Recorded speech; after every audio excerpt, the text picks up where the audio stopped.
اس video کو دیکھنے کے بعد شاید آپ کسی چیز کو پہلے جیسا نہ دیکھ سکیں۔ یہ صرف ایک کہانی نہیں بلکہ ایک ایسا کیس تھا جس میں جو سچ ہمارے سامنے آیا اس نے ہمیں اندر تک ہلا کر رکھ دیا، اور وہ کیس میں آپ کے سامنے رکھوں گا۔ آپ سے ایک چھوٹی سی ریکویسٹ ہے کہ اس ویڈیو کو سکپ نہ کیجیے گا، اور جو کنورزیشن ہے وہ ذرا غور سے سنیے گا، نہیں تو آپ بہت کچھ مس کر دو گے، اور اس اسٹوری کے اینڈ میں کچھ بہت خاص ہے۔ میں ہوں بلاول اور آپ دیکھ رہے ہیں مائی ہانٹڈ وائب، جہاں ہر روحانی کیس ایک نئی داستان سناتا ہے۔ بات ہے 2024 کی، کراچی کی ایک شام جب ہماری بیٹھک کا دروازہ کھلا۔ اندر ایک خاتون اپنی تقریباً 17 سال کی بیٹی کے ساتھ آئیں۔ ان کے فیس پر الگ ہی خوف نظر آ رہا تھا۔ بیٹھتے ہی انہوں نے کہا، بیٹا، اگر میری بیٹی کو کچھ ہو گیا تو میں خود کو کبھی معاف نہیں کروں گی۔ میں نے انہیں تسلی دی، آرام سے بیٹھیں، مسئلہ کیا ہے؟ انہوں نے اپنی بیٹی کی طرف دیکھا۔ وہ بالکل خاموش بیٹھی تھی، نہ ادھر دیکھ رہی تھی نہ ادھر، جیسے اسے ہماری باتیں سنائی ہی نہ دے رہی ہوں۔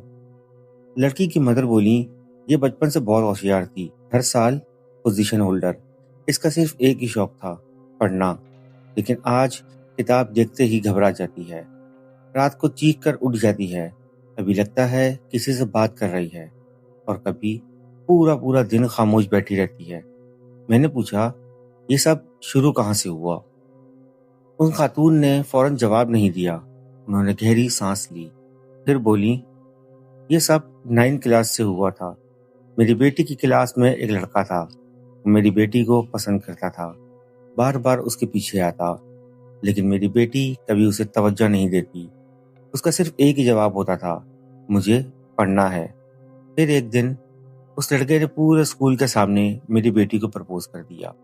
میری بیٹی بہت بری طرح گھبرا گئی، اسکول مینجمنٹ تک بات پہنچ گئی، دونوں فیملیز کو بلوایا گیا اور اس لڑکے کو اسکول سے نکال دیا۔ یہ ساری باتیں میں خاموشی سے سنتا رہا۔ انہوں نے بتایا، ہمیں لگا بات یہیں ختم ہو گئی۔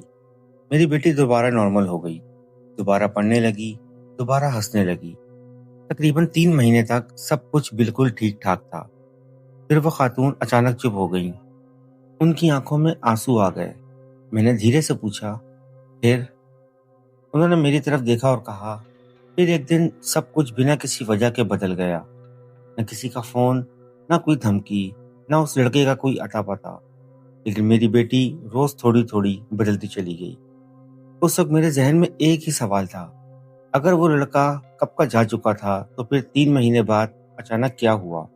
اور یہی سوال اس پورے کیس کا پہلا راز بننے والا تھا۔ میں کچھ لمحوں تک خاموش رہا، کیونکہ لڑکی کی مدر کی بات میں ایک چیز فٹ نہیں بیٹھ رہی تھی۔ اگر وہ لڑکا اسکول سے نکل چکا تھا اور اس کے بعد 3 مہینے تک سب کچھ نارمل تھا، تو پھر اچانک سب کیسے بدل گیا؟ میں نے پوچھا، اس 3 مہینے میں اس لڑکے نے دوبارہ کانٹیکٹ کیا؟ جواب آیا، نہیں، کوئی میسج نہیں، کسی نے اسے آس پاس بھی نہیں دیکھا۔ والدہ نے فوراً جواب دیا۔ ہمیں لگا وہ معاملہ ہمیشہ کے لیے ختم ہو گیا۔ میں نے سر ہلا دیا، پھر پوچھا، پہلی بار آپ کو کب لگا کہ کچھ غلط ہو رہا ہے؟ لڑکی کی ماں آہستہ سے بولی، ایک رات میری بیٹی اچانک چیخ مار کر اٹھ گئی۔ میں نے پوچھا، کیا ہوا تھا؟ بس اتنا کہہ رہی تھی، امی، کوئی میرے کمرے میں تھا۔ ہم نے پورا کمرہ دیکھا، دروازہ بند تھا، کھڑکی بھی بند تھی، کوئی بھی کمرے میں نہیں تھا۔ ہم نے سوچا شاید برا خواب دیکھا ہوگا، لیکن وہ ایک کسی انہونی کی صرف شروعات تھی۔ اگلے کچھ دنوں میں اس نے اکیلے سونا چھوڑ دیا۔ ہر رات کہتی، جیسے ہی آنکھیں بند کرتی ہوں لگتا ہے کوئی مجھے دیکھ رہا ہے۔ پھر اس نے پڑھائی چھوڑ دی۔ جو لڑکی 5-6 گھنٹے روز پڑھتی تھی، اب 5 منٹ بھی کتاب کے سامنے نہیں بیٹھ پاتی تھی۔ ہم نے سوچا ڈپریشن ہوگا، ڈاکٹرز بدلے، دوائی بدلی، لیکن میری بیٹی بدلتی ہی چلی گئی۔ والدہ نے بات آگے بڑھائی، ایک دن تو حد ہو گئی۔ میں فوراً سیدھا ہو کر بیٹھ گیا۔ کیا ہوا تھا؟ میں کچن میں تھی اور یہ اپنے کمرے میں اکیلی تھی۔ اچانک زور سے آواز آئی۔ ہم بھاگ کر گئے، یہ زمین پر بیٹھی تھی اور روم کی دیوار کو گھور رہی تھی۔ میں نے پوچھا، بیٹا، کیا ہوا؟ اس نے صرف ایک ہی بات کہی، امی، وہ ابھی بھی یہیں کھڑا ہے۔ میں نے پوچھا، کون کھڑا ہے؟ یہ بس ایک ہی بات بار بار کہتی رہی، وہ چلا گیا۔ میں نے لڑکی کی طرف دیکھا، وہ ابھی بھی بالکل خاموش بیٹھی تھی، اسے اس بات کی کوئی خبر نہیں تھی۔ اچانک اس نے پہلی بار میری طرف دیکھا، صرف 2 سیکنڈ کے لیے، پھر دھیرے سے ایک بات بولی، وہ مجھے چھوڑے گا نہیں۔ یہ کہہ کر وہ دوبارہ خاموش ہو گئی۔ ہم سب اس کی طرف دیکھنے لگے۔ میں نے اس وقت ایک سوال نہیں کیا، کیونکہ مجھے احساس ہو چکا تھا کہ اب جواب باتوں سے نہیں ملے گا۔ اب اس کیس کو روحانی عمل کے ذریعے دیکھنا پڑے گا، اور ہم نے بالکل اندازہ نہیں تھا کہ جو سچ سامنے آنے والا ہے وہ اس فیملی کی سوچ سے بھی کہیں زیادہ خوفناک ہوگا۔ تقریباً 20 منٹ گزر چکے تھے، روحانی عمل جاری تھا۔ روم میں اتنی خاموشی تھی کہ ہر شخص کی سانسیں محسوس ہو رہی تھی۔ اچانک اس لڑکی کا جسم زور زور سے کانپنے لگا۔ اس نے اپنی آنکھیں کھول دیں، لیکن وہ آنکھیں اس کی نہیں لگ رہی تھیں۔ اس کی والدہ فوراً اس کی طرف بھاگی۔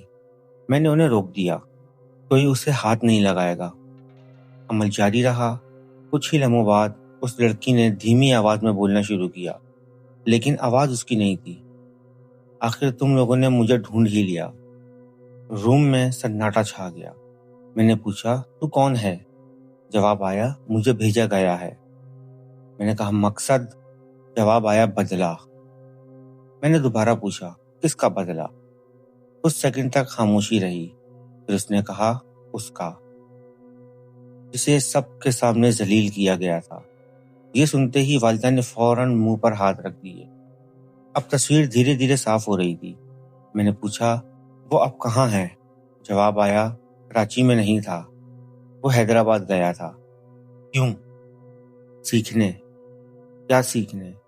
اس بار آواز پہلے سے زیادہ بھاری ہو گئی۔ کالا جادو۔ روم میں بیٹھا ہر شخص خاموش تھا۔ میں نے اگلے سوال کیا، اس نے عمل کس چیز پر کیا؟ اس بار تو جواب آیا۔ وہ سن کر روم کا ماحول ہی بدل گیا۔ سب کے ہوش اڑ گئے۔ اس نے لڑکی کی ایک نہایت ذاتی چیز حاصل کی، لڑکی کے منتھلی سائیکل میں یوز ہونے والا مٹیریل، جس پر اس کا خون لگا ہوا تھا، اور اسی کے ذریعہ بنا کر مجھے اس گھر میں بھیجا گیا۔ اب ہر بات سمجھ آ چکی تھی۔ 3 مہینے تک سب کچھ نارمل کیوں تھا، اور پھر اچانک اس کی زندگی کیسے بدل گئی۔ میں نے اس اینٹیٹی سے آخری سوال پوچھا، تجھے کیا حکم دیا گیا تھا؟ اس نے دھیمی ہنسی کے ساتھ کہا، اس کی پڑھائی ختم کر دو، اس کے گھر کا سکون چھین لو، اور اسے اتنا ڈرا دو کہ یہ زندہ ہوتے ہوئے بھی جینا بھول جائے۔ یہ الفاظ سن کر روم میں موجود ہر شخص کے رونگٹے کھڑے ہو گئے۔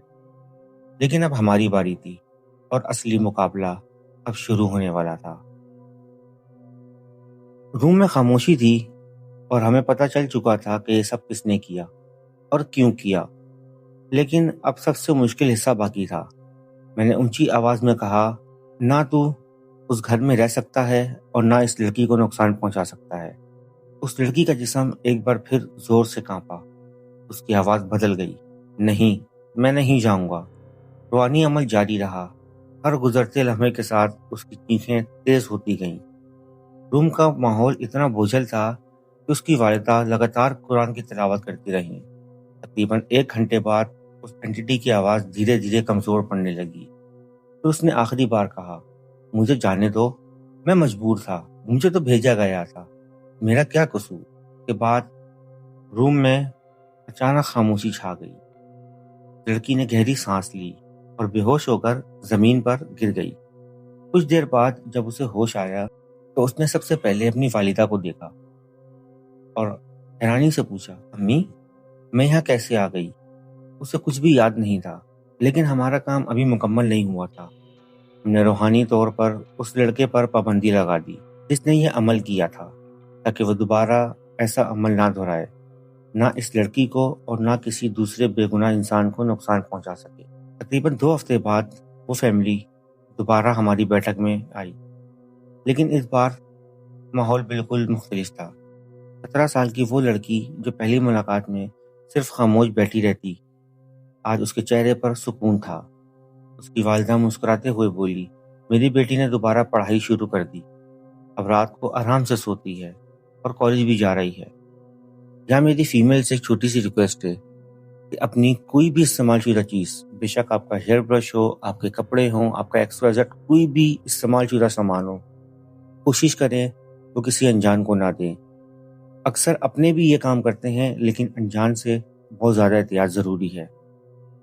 دوستو، اگر آپ کے ساتھ ایسا کوئی بھی واقعہ پیش آیا ہے جسے آج تک آپ کسی کو نہ بتا پائیں، تو اپنی کہانی مجھے واٹس ایپ پر وائس نوٹ کی شکل میں بھیج سکتے ہیں۔ میرا نمبر اسکرین پر شو ہو رہا ہے، اس کے علاوہ ویڈیو کی ڈسکرپشن میں بھی ہے۔ ہو سکتا ہے آپ کی کہانی ہی ہماری اگلی کیس فائل بن جائے۔ اگر آپ کو آج کا کیس پسند آیا ہو تو ویڈیو کو لائک کریں، چینل کو سبسکرائب کریں اور بیل آئیکن ضرور دبائیے گا۔ میں ہوں بلاول، آپ دیکھ رہے ہیں مائی ہانٹڈ وائب۔ ملتے ہیں اگلے کیس فائل میں، تب تک کے لیے اللہ حافظ۔